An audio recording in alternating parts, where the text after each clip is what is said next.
যেনেকৈ আপুনি গম পাইছে কালি এটা কেছ হৈছিলে এটা মাইকী মানুহ তেখেতক suspected to be murder case আছিলে সেই কেছৰ তদন্তত আজি কালি দুটা মানুহ অৰেষ্ট কৰা হৈছে দুটা মানুহক আজি ফৰৱাৰ্ড কৰিম দুটা মানুহ ডিটেইলছ হৈছে ইমৰান হুছেইন আৰু সাদিকুল হক দুটা মানুহে ইছলাম বস্তিৰ বাসিন্দা হয় সেই কেছতো যিমান এতিয়ালৈকে আমি গম পাইছোঁ কিবা এক্সট্ৰা মেৰিটেল এফেয়াৰ্ছ হিচাপে কিবা তৰ্কাতৰ্কি হৈছিলে তাৰপিছত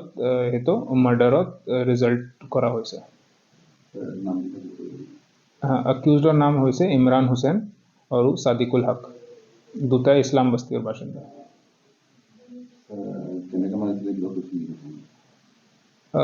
সেইটো মানে যেনেকৈ আগতে আমি ইনকুৱেষ্ট প্ৰচিডিউৰতে পাইছোঁ থ্ৰটলিং যি কয় মানে ষ্ট্ৰেংগুলেশ্যন যি বস্তু হয় সেইটো ধৰণে মাৰিছে এতিয়া পি এম ৰিপৰ্টত বস্তু স্পষ্ট হিচাপে আহি যাব ডিঙি চেপি যি ষ্ট্ৰেংগুলেশ্যন আমি কওঁ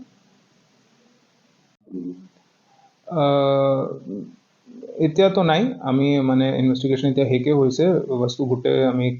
ক্লিয়াৰলি গম পাইছোঁ তথাপি যদি কিবা আৰু নতুন ইনফৰমেশ্যন আমাৰ ওচৰত আহিব সেইটো আমি কনচিডাৰ কৰিম पर এতিয়ালৈকে গোটেই বস্তুটো যেনেকৈ বস্তু হৈছিলে ক্লিয়াৰ হৈছে আৰু অ্যাকিউজবিলাক আৰেষ্ট হৈছে केस नंबर 174/24 अंडर सेक्शन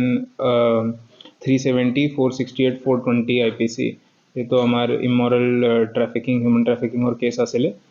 আমি আগতে কমপ্লেইন পাইছিলোঁ কি এটা ছোৱালীজনী আছে তেখেতক ওমান লৈ গৈছিলে আৰু তাত তেখেতক মৃত্যু হ'ল তো আমি কমপ্লেইন পোৱাৰ পিছত কেছ ৰেজিষ্টাৰ কৰিছোঁ তেখেতক যি প্ৰাইম অ্যাকিউজ আছিলে ইমৰান হুছেইন ৰেচিডেণ্ট অফ পদুমণি মৰাঝাৰ তেখেতক আমি কালি অৰেষ্ট কৰিছোঁ আৰু এতিয়া তদন্ত চলি আছে কোনে কোনে তেখেতক ওমান লৈ যাবৰ কাৰণে এইটো অ্যাকিউজ আছে ডেফিনেটলি এইটো এটা মানুহৰ কাম নহ'ব আপুনি যেনেকৈ জানে তো ইণ্টাৰনেশ্যনেল ট্ৰেভেল কৰাৰ কাৰণেতো বেছি মানুহৰ দৰকাৰ আছে তো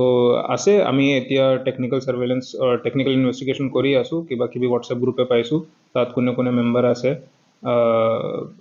within the state outside the state আমি ইনভেষ্টিগেশ্যন কৰি আছোঁ যোনে যোনে ৰেছপন্সিবল হ'ব তেখেতক আমি এজ পাৰ ল' একশ্যন ল'ম